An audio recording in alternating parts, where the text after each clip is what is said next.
So, managing POTS is not easy. It is something that is very on and off, and it can be incredibly challenging to overcome the fear that comes from the what if, or when is the other shoe going to drop. And for the better part of the year that I had POTS last year when I was undiagnosed, a lot of that fear manifested as just a very high hypervigilance to what could happen and a very high attunement to my body's signals. Now, all of that high attunement was necessary because, as I understand now, my body was going through fight or flight and I had absolutely no idea why.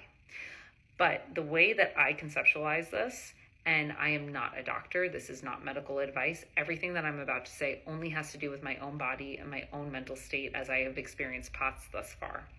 But the way that I conceptualize my own diagnosis is that my body has external triggers that cause my nervous system to have extreme reactions.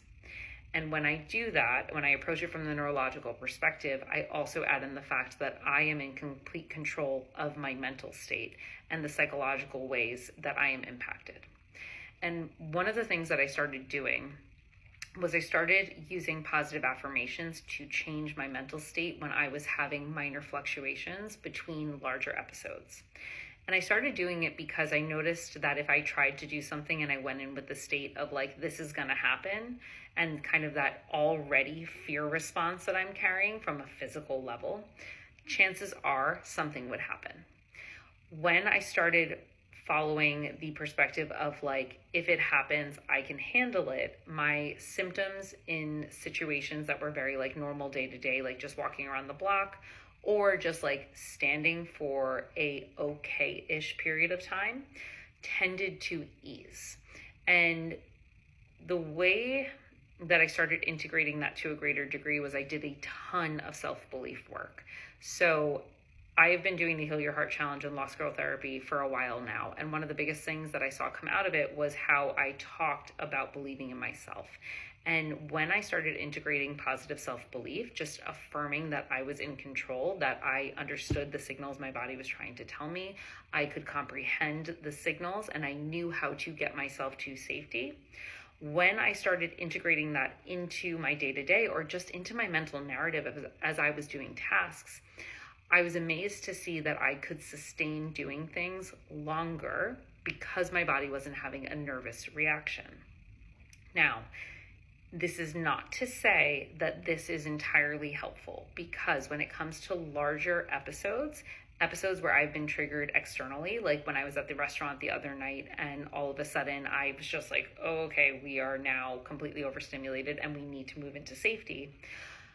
There's only so long that I can sustain the mental state of kind of talking it through to myself and reaffirming you know how to get yourself out of this, you know how to get to safety, you understand what's happening, and you know what you need to do.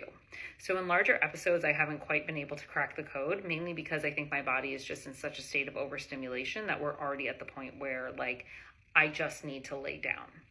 But in situations that typically would trigger a fear response in my physical body, but my mind would kind of be baffled, something as simple as just walking around the park. This time last year, if I walked around the park, I would have an immense fear response on the physical level. And my mental state would kind of just go right with it. It would basically say okay, we're not safe. We're definitely going to pass out. You cannot feel the fronts of your legs. Your heart is racing really fast. But for me, what I've noticed with my own diagnosis is that the moment my thoughts dip into that, it actually exacerbates the symptoms from the physical level.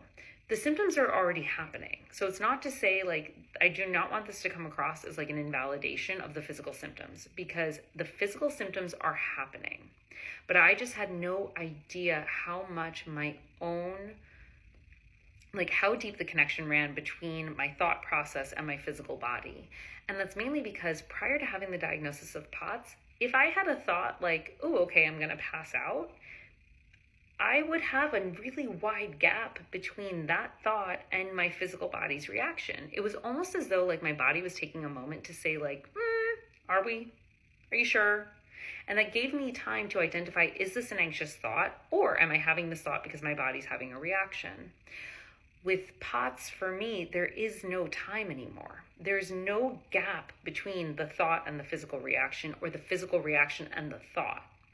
So what I've needed to do is craft messaging to myself that doesn't invalidate the symptoms that I'm having, but also does not feed into the physical anxious response that's already being produced. So I tend to use affirmations that don't negate what's happening. I really just lean into like control and safety, because to me, my reactions feel like fight or flight that get triggered from external.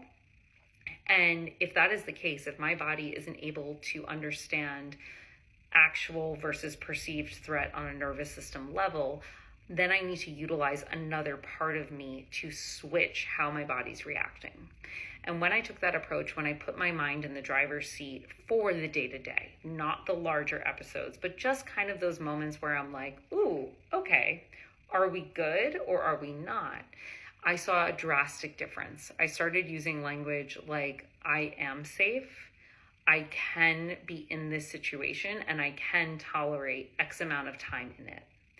I specifically have started doing like walking in spaces where I know I am safe. So I walk around a park, I know where every single bench in this park is. I can also see my home from the park at any point. And to me, that is really a big signal of safety. It helps me just calm down. And for example, the other day I was able to walk around the park, and the first 10 minutes I felt my body be like, okay, we're getting triggered. I'm outside, there's a ton of noise, there's a ton of people, there's a lot of stimuli. But when I started using the affirmations, when I started saying like, you are safe, if you want to sit down, you can. If you want to go home, you also can.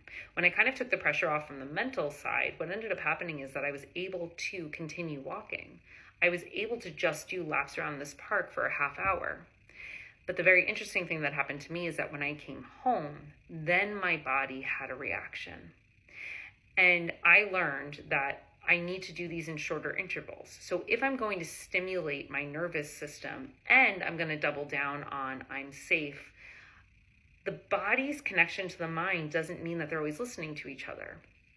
It helps when my mental state is affirming that I am in control. That certainly lessens the stimuli, but it doesn't mean that my physical body isn't still taking in and absorbing the stimulus. So when I got home, I had to do a lot of work of saying like, okay, we're here. We're back in safety. Your body is going to process this because you're overstimulated. So I did things to help calm down the physical stimulation.